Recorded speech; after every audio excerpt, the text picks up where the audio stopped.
नमस्कार, आप देख रहे हैं आई इंडिया और मैं हूं पंकज सिंह गौर। मैं हूं जयंत श्रीवास्तव। मैं उदय प्रकाश सिंह। तो आई इंडिया के दर्शकों को बता दें कि आई इंडिया के ये सहयोगियों के साथ हम एक बार फिर आपको एक अहम जानकारी देने जा रहे हैं। वो जानकारी ये है कि जो त्रिस्तरीय पंचायत चुनाव में चौथे चरण में जो सीतापुर में मतदान होगा, उससे पहले जो जरूरी कागजात हैं, प्रधान पद हो या पंच, बीडीसी अथवा डीडीसी के लिए क्या क्या जरूरी कागजात लगेंगे, उसकी जानकारी आपको देने के लिए आई इंडिया के ये सारे सहयोगी एक बार फिर आपके साथ यानी मेरे साथ आपसे मुखातिब होने जा रहे हैं। और हम सबसे पहले आपको बताने जा रहे हैं, क्योंकि सीतापुर में सबसे अंतिम चरण में यानी 29 अप्रैल को चुनाव होना है। और अगर हम बात करें 17 व 18 अप्रैल को नामांकन दाखिल होगा। उससे पहले हर कोई क्या क्या दस्तावेज लगने हैं, किन किन पदों के लिए और कितनी जमानत राशि लगनी है, इसको लेकर के हर कोई जानना चाह रहा है। और आई इंडिया आपको त्रिस्तरीय पंचायत चुनाव की हर एक खबर सबसे पहले सबसे सटीक ढंग से पहुंचाने जा रहा है।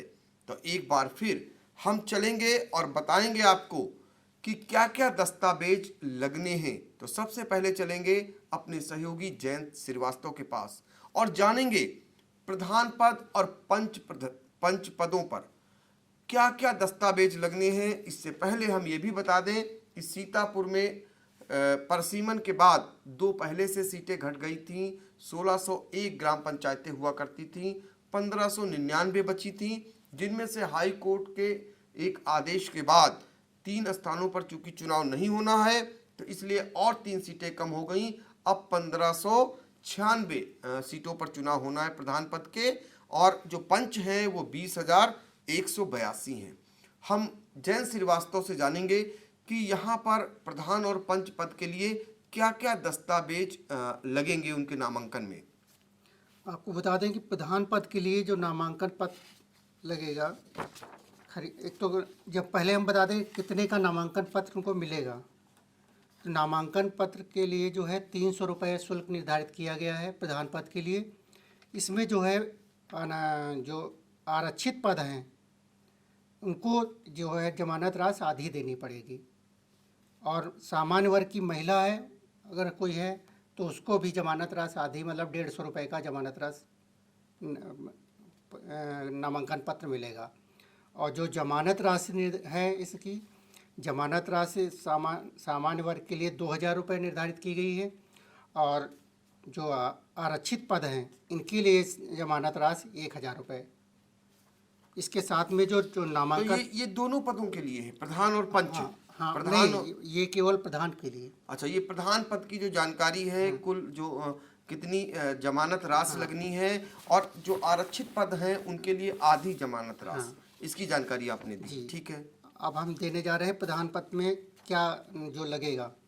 इसमें जमानत राशि नामांकन पत्र होगा, इसके साथ में उनको फ़ोटो लगेगी उम्मीदवार की, आधार कार्ड लगेगा, और जमानत राशि जो बैंक चालान ट्रेजरी के माध्यम से जमा किया जाएगा या बैंक के माध्यम से वो इसमें सेलेक्ट करना होगा। और दूसरा जो है, इसके साथ में नामांकन पत्र के साथ में नोटरी पर शपथ पत्र मतलब देना पड़ेगा। उसमें उनको चल अचल संपत्ति का ब्यौरा और आपराधिक इतिहास का ब्यौरा अगर कुछ है तो ये देना पड़ेगा उस पर शपथ पत्र पे। इसके साथ में इनकी मतदाता सूची लगेगी, उम्मीदवार जहां का रहने वाला है उसी वार्ड की स्वप्रमाणित सूची इनको संलग्न करनी पड़ेगी। इसी प्रकार प्रस्तावक भी उनको एक देना होगा, उसी वार्ड का निवासी हो जहां से वो चुनाव लड़ रहे हैं। साथ में जो अगर मान लिया कोई बकायेदार है तो उसका न्यूड्यूज लगेगा, अगर नहीं है तो उसका न्यूड्यूज भी नहीं लगेगा। ये चीज़ हो गई प्रधान पद के लिए। जी, पंच के लिए? पंच के लिए भी जो नामांकन शुल्क निर्धारित किया गया है, पंच के लिए 150 रुपये निर्धारित किया गया है, और आरक्षित पद के लिए उसकी आधे कर दिया 75 रुपये का। और महिला, सामान्य महिला के लिए भी उसको जो नामांकन शुल्क जो है 75 रुपये लिए जाएंगे। इसकी जो जमानत राशि निर्धारित की गई है 500 रुपये सामान्य वर्ग के लिए निर्धारित की गई है, और अनारक्षित पद के लिए आरक्षित पद के लिए 250 रुपये में जो है जमानत राशि दी जाएगी। इसी के साथ में जो उनके साथ में नामांकन पत्र के साथ में उम्मीदवार का फ़ोटो लगेगा, आधार कार्ड लगेगा, जमानत राशि जो चालान से या बैंक से जमा की जा रही है उसकी मूल प्रत लगेगी, और इसमें जो है नोटरी नहीं देनी पड़ेगी इनको, केवल हाथ से लिख के इनको घोषणा पत्र देना पड़ेगा। तो ये बड़ी जानकारी दे रहे हैं जयंत श्रीवास्तव दर्शकों को। जो पंच हैं उनके लिए नोटरी की छूट रहेगी। हाँ। नोटरी से उनको दस्तावेज प्रमाणित नहीं कराना है, सिर्फ हाथ से ही देना है लिख करके। जी, और इसी के साथ में इनके जो उम्मीदवार है, जिस उम्मीदवार जहाँ का वार्ड का रहने वाला है उसको 100 प्रमाणित सूची देनी पड़ेगी। इसी प्रकार प्रस्तावक का भी जो जिस वार्ड का रहने वाला है वहाँ की मतदाता सूची 100 प्रमाणित करनी देनी। और जो न्यूड्यूज़ की बात यहाँ पे आई है, यहाँ पे अगर कोई बकायेदार है तो उसका न्यूड्यूज़ लगेगा, अन्यथा किसी को न्यूड्यूज़ देने की आवश्यकता नहीं है। तो स्थिति एकदम क्लियर है, चूंकि काफ़ी दिनों से ऐसी शिकायतें मिल रही थी, न्यूड्यूज़ को लेकर के धन उगाही की भी शिकायतें आ रही थी, लेकिन बिल्कुल स्थिति क्लियर है, उन्हीं को न्यूड्यूज़ देना है जो बकायेदार हैं, अन्यथा की स्थिति में सबको नोड्यूज़ नहीं देना है। ये बिल्कुल स्पष्ट है और आप सभी के लिए ये जानकारी आई इंडिया आपको दे रहा है, जैसा कि जयंत श्रीवास्तव ने बताया। इसके बाद कुछ बचता है प्रधान के लिए? इसके साथ में इनको जो उम्मीदवार हैं प्रधान पद के या बीडीसी हैं या जिला पंचायत के, इनके लिए अलग से बैंक अकाउंट खुलवाना पड़ेगा, और इसी खाते के जरिए ये अपना लेन देन करेंगे। जो भी इनका खर्चा दिखाते हैं वो उनको रिटर्निंग ऑफिसर के समक्ष रसीद प्रस्तुत करनी पड़ेगी। तो इस तरीके से प्रधान और पंच पद पर क्या क्या दस्तावेज लगेंगे, कैसे उनको कहाँ खाता अलग से खुलवाना होगा, और नोड्यूज़ में अब क्या छूट दी गई है, यानी बकायेदार के अलावा अन्य किसी को नोड्यूज़ नहीं देना है, इसकी जानकारी जयंत श्रीवास्तव ने आपको दे दी है। अब हम चलेंगे उदय प्रकाश सिंह के पास और उनसे जानेंगे जिला पंचायत के, चूँकि 79 यहाँ पर सदस्य पद हैं, और इसके अलावा क्षेत्र पंचायत सदस्यों की बात करें तो 1978 इन पदों के लिए भारी भरकम इस बार दावेदार तैयार हैं, और इन दावेदारों को क्या क्या दस्तावेज लगने हैं वो जानकारी आपको उदय प्रकाश सिंह देंगे। जी, दस्तावेज से पहले हम आपको बता दें, सदस्य जिला पंचायत के लिए नाम निर्देशन पत्र सामान्य जात पुरुष के लिए 500 रुपये है फीस, और जमानत राशि की 4000 रुपये है। इसके अलावा सामान्य महिला समेत अन्य जातियों के लिए 250 रुपये है शुल्क नाम निर्देशन पत्र का, और जमानत राशि 2000 रुपये है। इसके अलावा हम बात करेंगे क्षेत्र पंचायत सदस्य की। इसमें सामान्य जात पुरुष के लिए 300 रुपये और जमानत राशि 2000 रुपये। सामान्य महिला समेत अन्य जातियों के लिए 150 रुपये नामांकन रहेगा शुल्क, और जमानत राशि 1000 रुपये रहेगी। अब हम बात करेंगे दस्तावेज इन्हें क्या लगाने होंगे।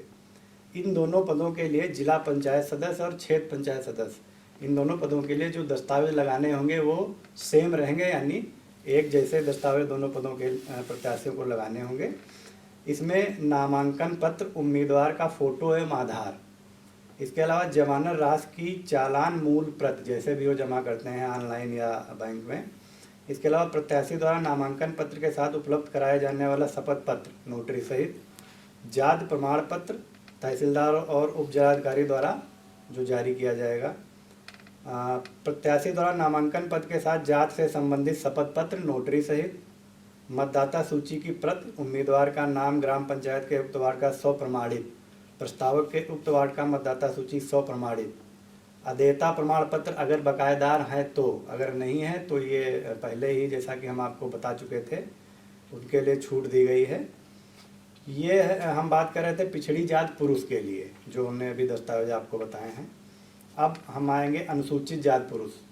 अनुसूचित जात पुरुष के लिए नामांकन पत्र में उम्मीदवार का फ़ोटो एवं आधार, जमानत राशि का चालान, जमानत धनराशि के चालान की मूल प्रत, प्रत्याशी द्वारा नामांकन पत्र के साथ उपलब्ध कराए जाने वाला शपथ पत्र नोटरी सहित, जाति प्रमाण पत्र, नामांकन पत्र के साथ जात से संबंधित शपथ पत्र नोटरी सहित, मतदाता सूची, अदेयता प्रमाण पत्र अगर वह बकायेदार हैं किसी भी स्तर के, तो नहीं है तो ये छूट में पहले दी जा चुकी है। क्षेत्र पंचायत के लिए ये दोनों के लिए, अच्छा, क्षेत्र पंचायत और जिला पंचायत ये दोनों के लिए है। ये हमने बताया अभी आपको अनुसूचित जाति पुरुष के लिए। अब हम आएंगे सामान्य जाति पुरुष के लिए। इसमें प्रत्याशी को नामांकन पत्र में उम्मीदवार का फोटो एवं आधार अपना देना होगा, जमानत धनराशि के चालान की मूल प्रत जिस भी तरीके से वो जमा करेंगे उसकी देनी होगी, प्रत्याशी द्वारा नामांकन पत्र के साथ उपलब्ध कराया जाने वाला शपथ पत्र नोटरी सहित देना होगा, मतदाता सूची की प्रत देनी होगी और अदेयता प्रमाण पत्र देना होगा। अगर वह बकायेदार हैं तो, नहीं है तो नहीं देना होगा। ये सामान्य जाति पुरुष के लिए होगा। ये दोनों ही पदों पर सामान्य सदस्य क्षेत्र पंचायत और सदस्य जिला पंचायत दोनों ही पदों के लिए यही दस्तावेज लगेंगे। तो इस तरीके से दर्शकों को फिर एक बार बता दें कि हमारे जो सहयोगी हैं जयंत श्रीवास्तव और उदय प्रकाश सिंह, वो लगातार आपको त्रिस्तरीय पंचायत चुनाव से जुड़ी हुई हर एक खबर विश्वसनीय तरीके से आप तक पहुंचा रहे हैं। आरक्षण का मामला हो या फिर अब चूंकि नामांकन होने हैं और नामांकन को लेकर के उनको क्या क्या प्रपत्र लगने हैं, कैसे वो नामांकन अपना करेंगे, ये सारी जानकारी आपको आई इंडिया की टीम दे रही है। फिर एक बार दर्शकों को बता दें कि चूंकि सीतापुर में सबसे अंतिम चरण में यानी 29 अप्रैल को चुनाव होना है और 17 व 18 अप्रैल में नामांकन होगा।